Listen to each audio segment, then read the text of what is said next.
Сәлеметсіздер ме 8 сынып оқушылары? Біз бүгін 4 тоқсанға арналған жиынтық бағалаудың тапсырмаларын орындаймыз. Егер келесі сабақтарды да өткізіп алмай көргілеріңіз келсе, каналға тіркеліп қойыңыздар. Бірінші тапсырма: жарықтың айналық және шашыранды шағылуына мысалдар келтіріңіз. Айналық шағылу тегіс бетте жарықтың шағылу құбылысы. Түскен жарықтың түсу бұрышы мен шағылу бұрышы тең болады. Мына жерде суретте көріп тұрғанымыздай, мына екі параллель сәуле түскен, өзі қандай бұрышпен түссе, сондай бұрышпен шағылып тұр. Яғни тегіс бетте жарық қандай бұрышпен түссе, сондай бұрыштар шағылады екен. Екінші, шашыранды шағылу бұл тегіс емес бетте жарықтың шағылу құбылысы. Жарық түскенде түрліше бұрыштарға ауытқиды. Тегіс емес бетке түскен жарық әртүрлі бұрыштарға ауытқыған, иә? Дәл өзі қандай бұрышпен түссе, сондай бұрышпен ол шағыла алмайды екен тегіс емес бетте. Шашыранды шағылады екен. Екінші тапсырма: жарық екі орта шекарасына түсіп жатыр. Түсу және сыну бұрыштарын көрсетіңіз. Мына екі орта шекарасы, иә? Ортасында перпендикуляр. Мына түсу бұрышы, мына сыну бұрышы. Мына жер түсу бұрышы. Оны альфа деп аламыз. Ал мына жер гамма, сыну бұрышы.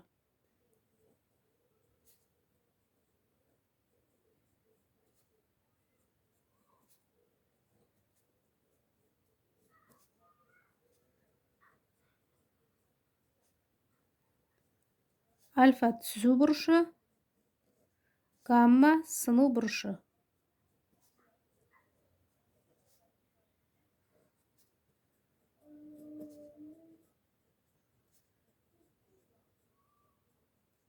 Үшінші тапсырма: жарықтың екі орта шекарасына түсу бұрышы 60 градус, шағылған және сынған сәулелер арасында бұрыш 80 градус. Жарықтың сыну бұрышын анықтаңыз. Мына жерде бізге түсу бұрышы, альфа 60 градус деп тұр. Түсу бұрышы мен шағылу бұрышы ол тең болады. Альфада, беттада 60 градус деген сөз. Енді мына шағылған сәуле мен сынған сәуле арасындағы бұрыш ол 80 градусқа тең.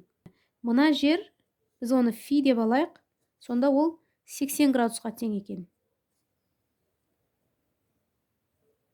Бізге табу керек жарықтың сыну бұрышын. Мына гамманы табу керек екен бізге. 180 градусқа тең.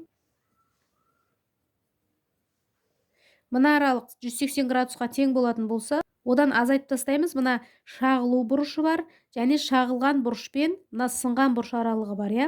Бетта қосылған фи бұрыш бар. Тең 180 градус азайтылған беттамыз 60 градус қосылған 80 градус 140. 180-ден 140-ты азайтамыз 40 градус. Сонда мына гамма 40 градус деген сөз. Төртінші тапсырма: жинағыш линзаның оптикалық центрінен кескін 40 см қашықтықта орналасқан. Ал зат пен линзаның ара қашықтығы 60 см болса, линзаның фокустық қашықтығын есептеңіз. Линзадан жаңағы кескінге дейін ара қашықтық ол 40 см деп тұр, оны F-пен белгілейміз.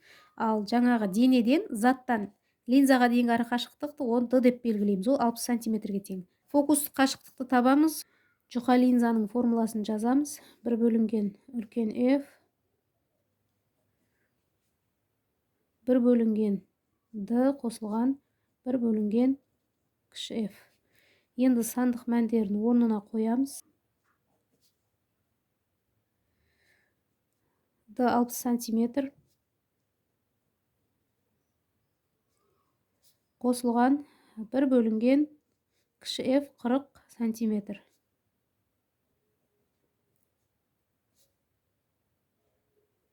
Ортақ бөлім 120 см. 120 см-ді 60 см-ге бөлеміз 2, 40 см-ге бөлеміз 3. 2 қосылған 3 тең 5 бөлінген 120 см. Енді бұл 1 бөлінген F деп тұр. F-тің өзін табатын болсақ, бөлшек түрінде алмайтын болсақ, онда бөлшектің орны ауысады. 120 см бөлінген 5. 24 сантиметр. Немесе метрмен алатын болсақ, 100-ге бөлеміз 0,124 метр. А нұсқасы қажетті салуды жасап, заттың кескінін салыңдар. Бір сәуле жүргізіліп қойған, центр арқылы. Енді екінші сәулені жүргіземіз, ол мына денеден линзаға қарай, мына бас оптикалық оське параллель жүргізіледі.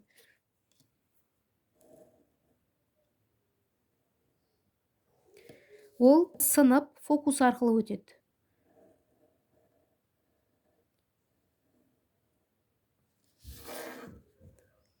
Бізде фокус деп отырғанымыз осы, Енді мына қиылысқан жерді, осы қиылысу нүктесін белгілеп аламыз. Оны мына бас оптикалық осьпен қосамыз.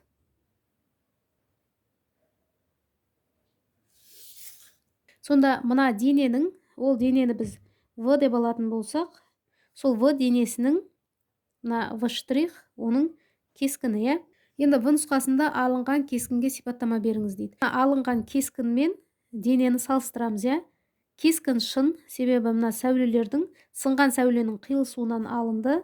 Сондықтан шын кескін болады. Кескін төңкерілген, дене жоғарыда, кескін төменде. Сондықтан төңкерілген.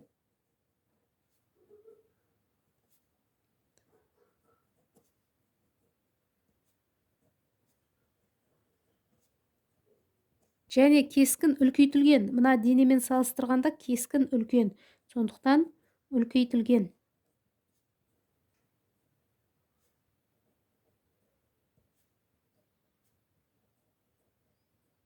Оқушылар, осымен бүгінгі 4-ші тоқсанға арналған жарық құбылыстары бөлім бойынша жиынтық бағалаудың тапсырмаларын талдау аяқталды.